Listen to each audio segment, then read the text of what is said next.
சேலத்தம்பட்டி ஏரி நிரம்பியதால் சிவதாபுரம் அருகே குடியிருப்புகளுக்குள் தண்ணீர் புகுந்திருக்கிறது. மக்கள் இதனால் பாதிக்கப்பட்டிருக்கிறார்கள். இது தொடர்பான கூடுதல் விவரங்களோடு இணைகிறார் செய்தியாளர் கோகுல். கோகுல், விவரங்களை பதிவு செய்யலாம்.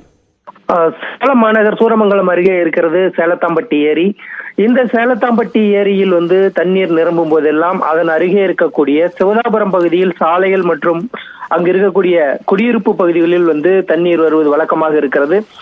தொடர்ந்து பல்வேறு முறை இது போல மழை பெய்யும் பொழுதெல்லாம் அந்த ஏரி நிரம்பி தண்ணீர் வரக்கூடிய நிலையும் மாநகராட்சிக்கு உட்பட்ட மலங்காட்டான் தெரு என்ற பகுதியில் தற்போது ஒரு 100க்கும் மேற்பட்ட வீடுகளை சுற்றி அந்த தண்ணீரானது சூழ்ந்திருக்கிறது.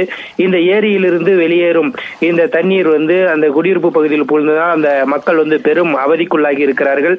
இது தொடர்பாக மாநகராட்சி நிர்வாகம் உடனடியாக நடவடிக்கை எடுத்து அந்த தண்ணீரை வெளியேற்றுவதற்கான நடவடிக்கையில் ஈடுபட வேண்டும் என்பது அந்த பகுதி மக்களிடையே கோரிக்கையாக எழுந்திருக்கிறது. விவரங்களுக்கு நன்றி கோகுல்.